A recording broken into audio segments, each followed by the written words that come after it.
Hello കൂട്ടുകാരെ, എല്ലാ വീഡിയോയിലും വന്നിട്ട് ഇത്രയും ഗ്യാപ്പിന് ശേഷം കാണുന്നതെന്ന് പറയുമ്പോൾ ഒറ്റ റീസൺ മാത്രമേ ഉള്ളൂ അതിന് പിന്നിൽ. യൂട്യൂബ് ചാനൽ സ്റ്റാർട്ട് ചെയ്തത് പിന്നെ ഒരു വീഡിയോ എടുക്കാതെ പഠിക്കാതിരുന്ന് കഴിഞ്ഞാൽ വീഡിയോ എടുക്കാതിരിക്കാനോ എൻ്റെ മനസ്സങ്ങ് അനുവദിക്കുന്നില്ല. സ്റ്റഡീസൊക്കെ എത്ര ഹാർഡാണ്, എത്ര ടൈമില്ല എന്ന് പറഞ്ഞാൽ ബാക്കി ഇൻ്റർവെൽസിലൊക്കെ ഇങ്ങനത്തെ ടൈമും കൂടെ കണ്ടുപിടിക്കുന്നത് വളരെ അനുയോജ്യമായിട്ടുള്ള കാര്യമാണ്. കഴിഞ്ഞ വീഡിയോയിൽ ഒട്ടും മനസ്സോടെയാണ് ഞാൻ ആ മ്യൂസിക് കയറ്റിയത്. കാരണം വോയിസ് ഓവർ ചെയ്യാൻ എനിക്ക് വളരെ ഇഷ്ടമാണ്. പക്ഷേ വോയിസ് ഓവർ ഇടാൻ ചെറിയൊരു താല്പര്യക്കുറവുള്ളതുകൊണ്ട് കിട്ടിയ മ്യൂസിക്കിൽ ഒതുക്കിക്കൊണ്ട് ആ വീഡിയോയ്ക്ക് ഒരു സമാപ്തി നൽകി. ഈ വീഡിയോയുടെ ജസ്റ്റ് ഒരു എക്സ്പ്ലനേഷൻ പറഞ്ഞു തരാം. ഫസ്റ്റ് ഓഫ് ഓൾ, ബേസിന് വേണ്ടിയിട്ട് ഞാൻ നമ്മുടെ കളിമണ്ണ് യൂസ് ചെയ്തിട്ട് ജസ്റ്റ് ഒരു ബ്ലോക്ക് പോലെ ഉണ്ടാക്കി. എന്നിട്ട് നമ്മുടെ സാൻഡ് പേപ്പർ യൂസ് ചെയ്ത് ജസ്റ്റ് ഒന്ന് മിനുസപ്പെടുത്തി എടുക്കും. ഞാൻ എങ്ങനെയൊക്കെ ചെയ്ത് കഴിഞ്ഞാലും അതിനകത്ത് കുറച്ച് ഓട്ടകളൊക്കെ വരും. ഞാനത് വലിയ കാര്യമൊന്നും ആക്കിയിട്ടില്ലെന്നേ. പിന്നെ ഡിസൈൻ ചെയ്യാൻ വേണ്ടിയിട്ട് യൂസ് ചെയ്തിട്ടുള്ള ടൂള് ഹോം മെയ്ഡ് ആയിട്ട് ഉണ്ടാക്കിയതാണ്. അപ്പോൾ ഇതാണ് ഞാൻ ഉദ്ദേശിച്ച നമ്മുടെ പണിയായുധം. ഞാൻ ഇതിൻ്റെ പാറ്റേൺ എന്ന് പറഞ്ഞുതരാം. ബേസിന് വേണ്ടിയിട്ട് ഒരു കളർ ചൂസ് ചെയ്യണം. സെൻട്രൽ ഒരു പോയിന്റിന് വേണ്ടിയിട്ട് വൈറ്റോ ബ്ലാക്കോ മെറ്റാലിക് കളേഴ്സോ യൂസ് ചെയ്യാം. ബേസുമായിട്ട് ചേർന്ന് പോകുന്ന ഏതെങ്കിലും രണ്ട് കളേഴ്സ് ഗ്രേഡിയന്റിന് വേണ്ടി യൂസ് ചെയ്യാം. ലാസ്റ്റ് ഓഫ് ഓൾ,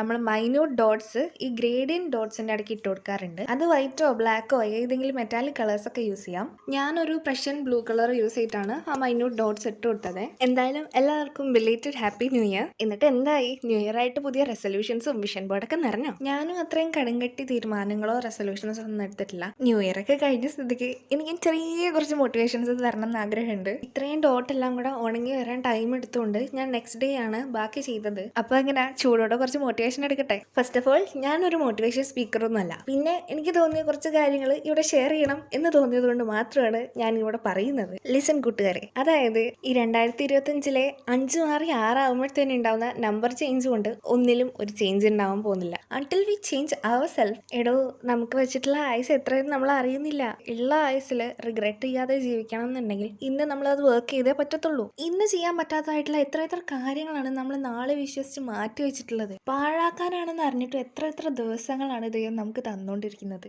ഇന്ന് അനുഭവിക്കേണ്ടതായിട്ടുള്ള നേട്ടങ്ങൾ എത്ര എണ്ണമാണ് ഇന്നലകളെ പോലെ ഇന്നും ഇരുന്ന് നമ്മൾ വേസ്റ്റ് ചെയ്തുകൊണ്ടിരിക്കുന്നതെന്നറിയോ? ഇപ്പം ഇരിക്കുന്ന കംഫർട്ടിനൊന്നും അധികം നാളത്തേക്കുള്ള ഫ്യൂലൊന്നും ഇല്ലെന്നേ. ജീവിതത്തിൽ ഒരിക്കലെങ്കിലും ഈ ഡയലോഗ് പറയാത്തതായിട്ടുള്ള ഒരു മനുഷ്യരും ഉണ്ടാവില്ല. എനിക്ക് മാത്രം എന്താ ഇങ്ങനെ കേട്ടിട്ടില്ലേ? നമ്മുടെ കപ്പാസിറ്റിയിൽ ഒതുങ്ങാത്ത ഒരു കാര്യവും ഒരിക്കലും നമുക്ക് ദൈവം തരില്ല. അപ്പോൾ അതിന് ആകെ ഒറ്റ അർത്ഥം മാത്രമേ ഉള്ളൂ.